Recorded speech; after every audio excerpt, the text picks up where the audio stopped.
Nowadays, open-air farm markets are a dime a dozen. Consumers like them because they provide high-quality, fresh produce directly from the farm. But there was a time when this was a novel idea. The year was 1932, a few years into the Great Depression. All over the United States, times were tough. Banks were beginning to fail, businesses were struggling, and our nation's farmers were fighting foreclosure. Montgomery County farmers were not immune. The problems were compounded by a severe drought. Everyone struggled to stay afloat.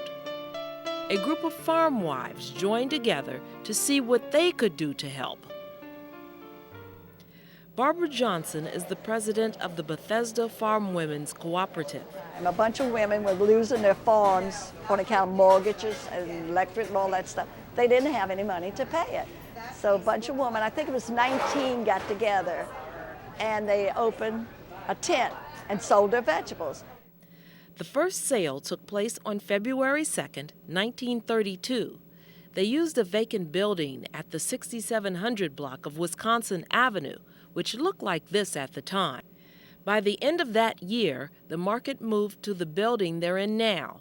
The rent was $150 a month.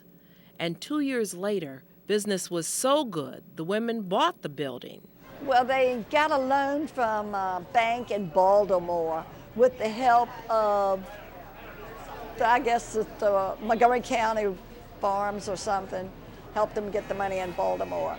And they made down payments from the commission and stuff that they turned in at the office. And they paid for it, and we own it now. The loan was for $50,000. The women were able to pay it back in less than 10 years. In its early days, as many as 150 women sold whatever their farms could produce. Each had a table, and each wore a white uniform. And after helping them unload, their husbands were encouraged to wait outside. In 1935, annual sales approached $120,000. 10 years later, it was $400,000. Today, it takes in between $800,000 and $900,000 each year. The co-op still operates in much the same way as when it first began.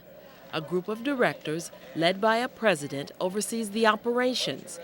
A market manager supervises the daily business. And each member is a stockholder who pays a small commission as well as rent for their stands.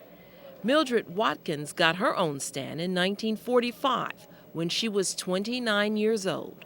Well, I helped my cousin to prepare for the market, and that's a long story, long ago. And that day and time, she needed to have her teeth tended to, and the dentures, and she wouldn't come without a denture, so she asked me to come to the market for her. So I started, and she ended up quitting, and I kept coming, and I've been here ever since. I never thought, she told me, well, I've been coming 11 years.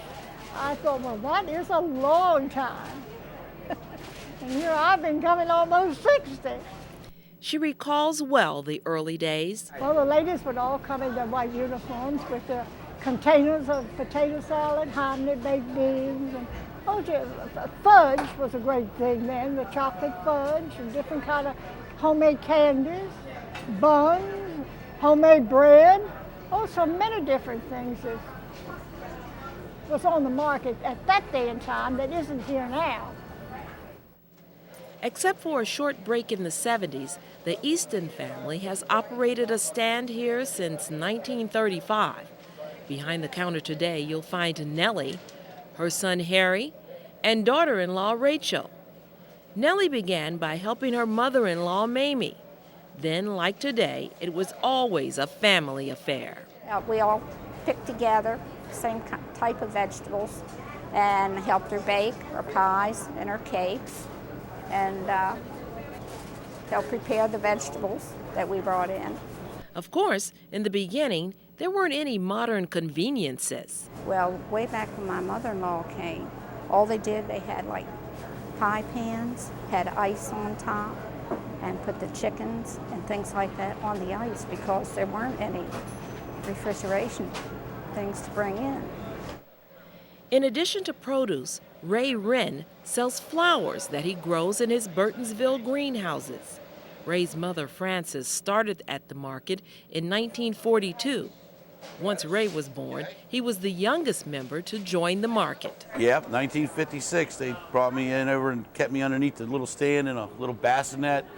For years, that was the way I was till I started walking. I guess I got too much trouble. Then they started finding places for me to stay and keeping me, I guess, until I was about 8 or 9. I used to come over and help unload, set up, and just do the general running around, the leg stuff that I got my son doing now, that kind of thing, next generation.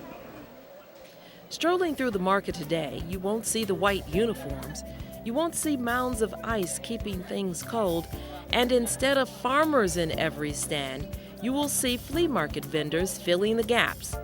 But nonetheless, stepping into the Bethesda market is a little like stepping back in time.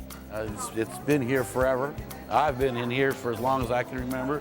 I like the place. Most of the people are real friendly.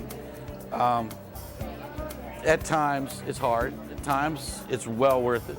But I just want to be here. That's it. You know, there's no place couldn't visualize myself doing. I had a business before, and it was always something missing. You know, didn't have that atmosphere, I guess, is a thing.